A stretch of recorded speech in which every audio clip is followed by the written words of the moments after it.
Olá, queridos, tudo bem? Sejam mais uma vez bem-vindos ao canal Primícias do Casamento. Hoje, nosso vídeo vai falar sobre a lei do divórcio, o repúdio. Existem muitas dúvidas, no nosso meio, no meio cristão, sobre a licitude do divórcio. Afinal de contas, a Bíblia diz que Moisés deu carta de divórcio. E a partir disso, eu posso me divorciar ou não? Eu posso me casar de novo ou não? É lícito ou não é?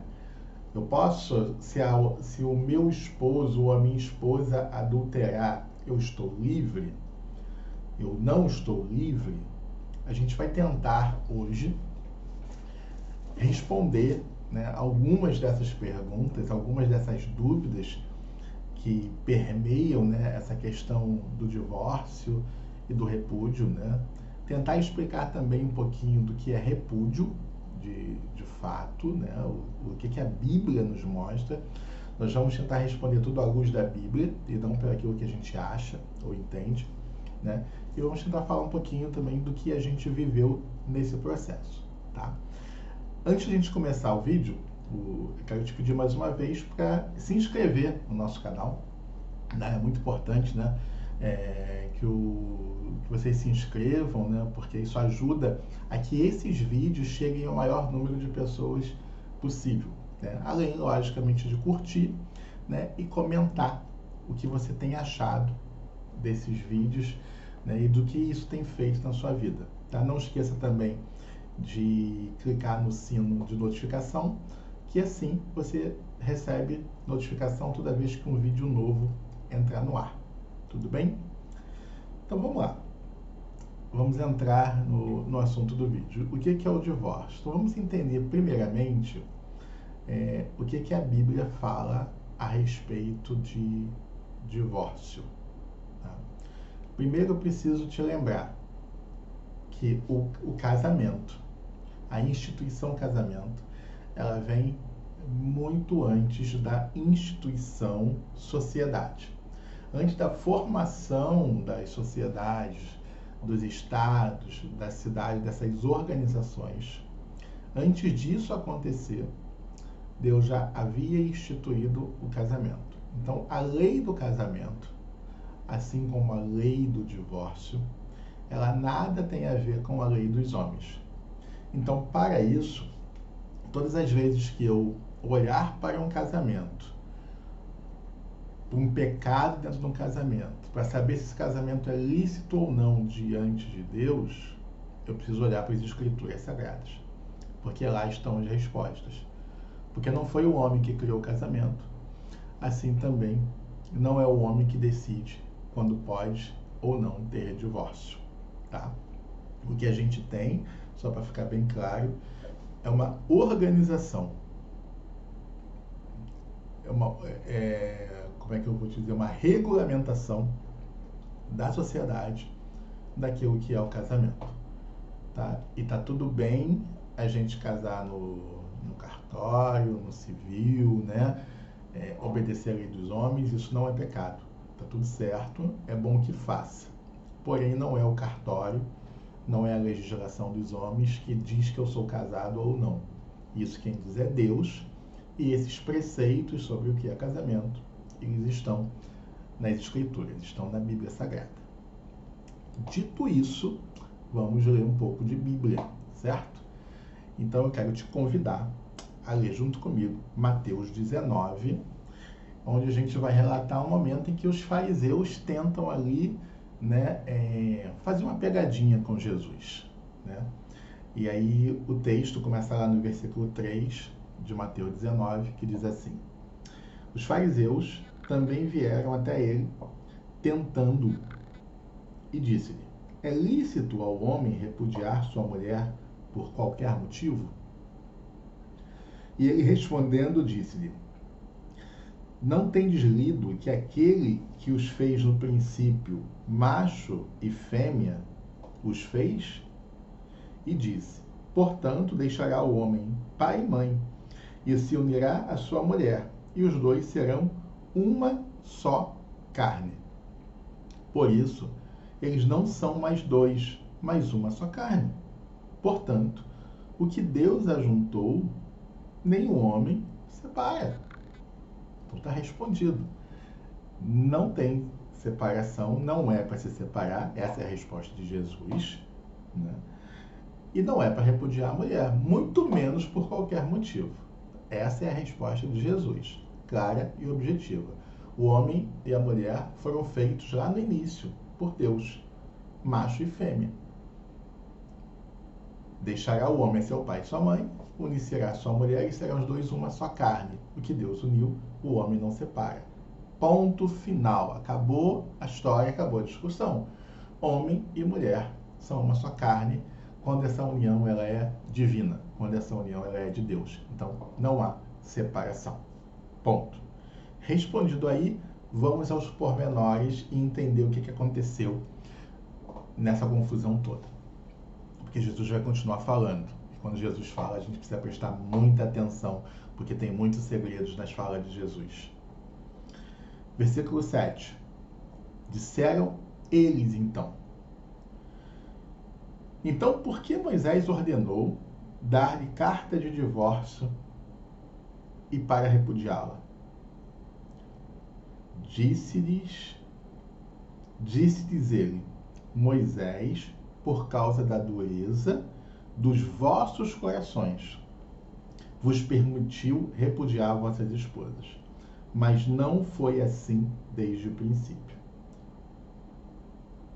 Ou seja, quando a palavra é vossos corações, ele está falando no coração dos homens e não no coração de Moisés. Moisés permitiu.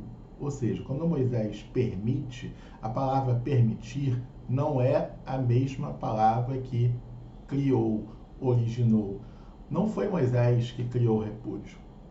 O repúdio já existia em Israel. Já era uma prática daqueles homens repudiar a sua esposa. O que Moisés faz é regulamentar na lei uma prática que já existia, que aqueles homens já faziam.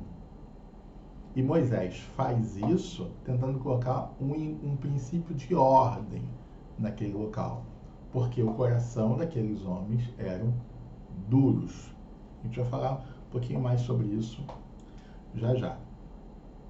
Jesus continuou no versículo 9 dizendo o seguinte: eu vos digo que quem repudiar a sua esposa, a não ser por causa de imoralidade sexual, e casar com outra, comete adultério. E o que casar com a repudiada, também comete adultério. Então Jesus aqui está deixando bem claro que, além dele não aceitar o divórcio, ele diz que quem se casar com a mulher repudiada comete adultério, e se esse homem que repudiou a mulher se casar com outra mulher, ele também está cometendo adultério. Então são dois adultérios em sequência. O adultério, a gente precisa entender um princípio aqui agora. Por que o texto não diz, né, a gente já ouviu muitas vezes,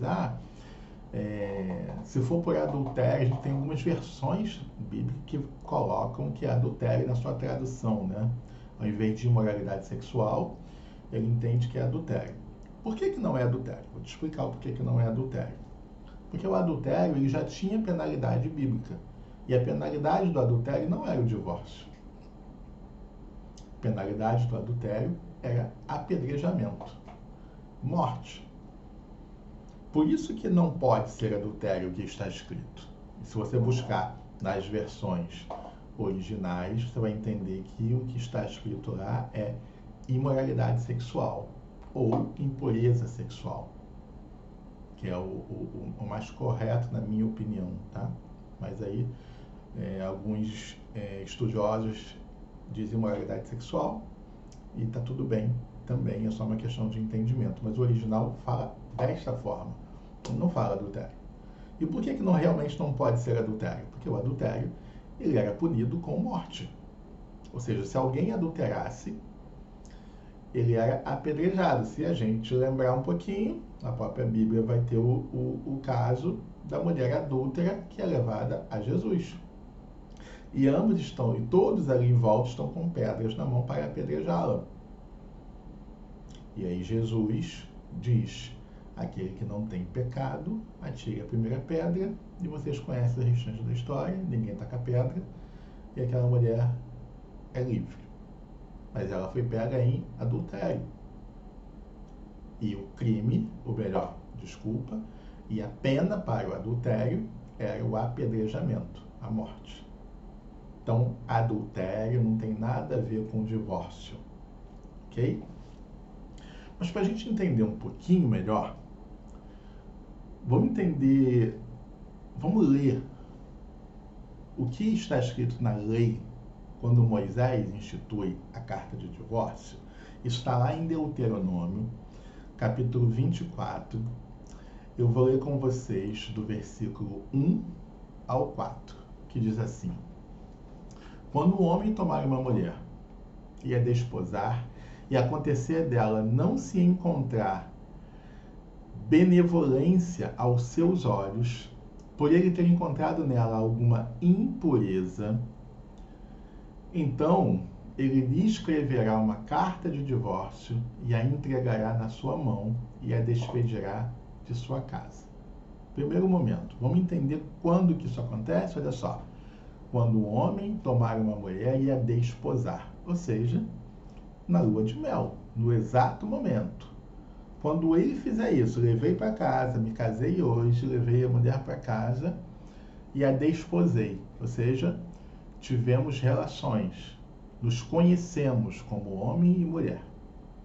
Nesse momento, se ele não encontrar nela benevolência, ou seja, a Bíblia diz, aos olhos dele, por ele ter encontrado nela o quê? Alguma impureza. O que tornava uma mulher impura naquele tempo, meus queridos? A mulher, ela era preparada para o casamento, desde o dia do seu nascimento. Todos os ensinamentos que a mulher recebia naquele tempo era para ser esposa, para ser uma mulher pura diante do homem e diante de Deus.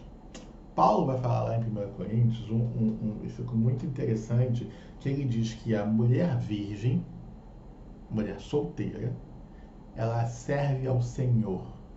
E a mulher casada, ela serve ao seu marido.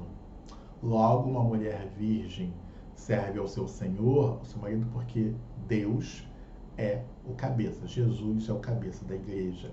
Ela, como virgem, não tem homem, não tem marido, o seu cabeça é Jesus Cristo. A igreja, ela serve aos santos. Ela é pura. Uma mulher casada, o seu cabeça passa a ser o seu marido e ela serve aos homens, ao homem e ao mundo. Ou seja, uma mulher virgem, ela precisa ser totalmente pura em todos os sentidos. A vida dela deveria ser também no tempo de hoje, voltada para o Senhor, já que ela não deveria conhecer homens. O que colocava uma mulher impura? Quando, de alguma forma, ela conhecesse algum outro homem, ou um homem que não fosse o seu marido. Conhecer como? Poderia ser uma relação sexual? Poderia. Isso traria a ela o pecado de fornicação e não de adultério. Porque adultério só acontece quando duas pessoas são casadas. Antes do casamento, o pecado sexual é fornicação. Poderia ser um pecado sexual, fornicação? Poderia ser simplesmente ela ter se mostrado para outro homem. Mas o texto é muito claro quando ele diz desposar. Quando ele diz desposar, é nesse momento que o homem consegue perceber se a mulher é pura ou não, se ela é virgem ou não. E a Bíblia diz que nesse momento o homem tinha o direito de não se casar com essa mulher, não querer ficar com essa mulher. E aí nesse momento ele poderia dar carta de divórcio. Esse é o caso que Jesus cita lá em Mateus capítulo 19. Esse é o único caso que Deus permite o divórcio.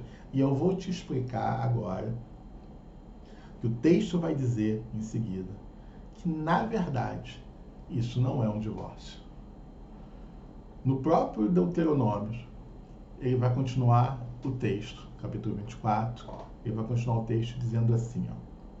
Depois que ele se despedir a mulher da sua casa, ele vai dizer: e depois que ela tiver partido da casa dele, ela poderá ser esposa de outro homem.